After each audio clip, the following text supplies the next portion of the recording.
Au début des années 30, les aventures du Shadow, dans le magazine qui porte son nom, rencontrent un énorme succès populaire. Sa maison d'édition, Street & Smith, va alors chercher à lancer un deuxième magazine sur le même principe. Les éditeurs Henry W. Ralston et John L. Nanovich vont définir les grandes lignes du personnage. Le Shadow combat le crime la nuit dans les rues de New York. Le nouveau héros vivra plutôt de grandes aventures au soleil dans des régions exotiques. Le Shadow utilise la ruse et de mystérieux pouvoirs pour se glisser entre les ombres. Le nouveau héros, lui, utilisera plutôt sa force physique, son bagou et son intelligence. Le concept étant défini, les deux éditeurs recrutent un écrivain, Lester Dent, pour rédiger les exploits de ce héros qui portera le nom Doc Savage. Dent écrira pas moins de 181 romans, même si la plupart seront signés sous le pseudonyme Kenneth Robson, partagé par plusieurs auteurs travaillant pour Street & Smith, sur le même principe que le collectif Straightmeyer auquel on avait consacré une minute du geek il y a plusieurs années. Doc Savage est physicien et inventeur, mais ses capacités physiques lui permettent également d'être un aventurier audacieux.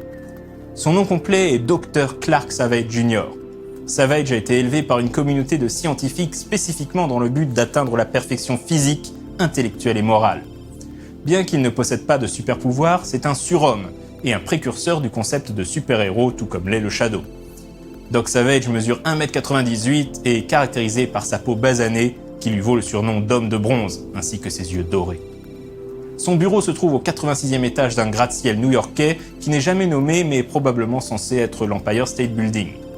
Il est accompagné dans ses aventures par 5 compagnons surnommés les Fabulous Five, l'avocat Ham Brooks, le chimiste Monk Mayfair, l'ingénieur Rennie Renwick, l'électricien Long Tom Roberts et l'archéologue et géologue Johnny Littlejohn.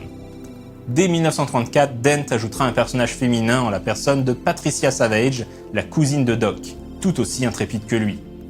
Un ennemi récurrent de Doc est Johnson Light, aussi fort et intelligent que le héros, mais déterminé à contrôler le monde.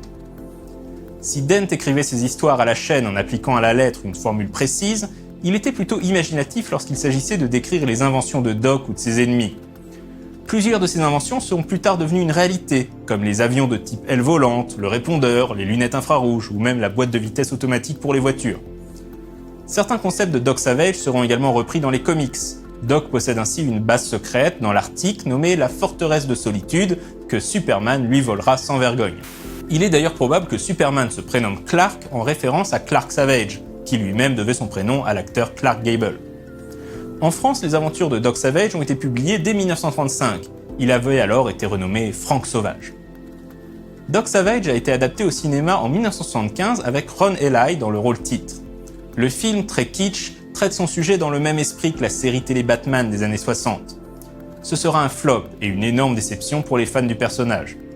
En 1999, un nouveau projet d'adaptation est annoncé avec Arnold Schwarzenegger. Le projet prendra du retard et sera finalement annulé, Schwarzenegger ayant décidé de se présenter à l'élection pour le poste de gouverneur de Californie. Un nouveau projet de film est en cours de développement. Le film sera réalisé par Shane Black et le rôle titre sera tenu par Dwayne The Rock Johnson. Et franchement, je pense que c'est le casting parfait pour l'homme de bronze. Le film prendra place dans les années 30 et devrait donc être un bon exemple de dieselpunk. Il ne reste qu'à espérer que le projet aboutisse. C'est en tout cas une bonne occasion de parler de Shane Black dans la prochaine Minute du Geek. À la semaine prochaine.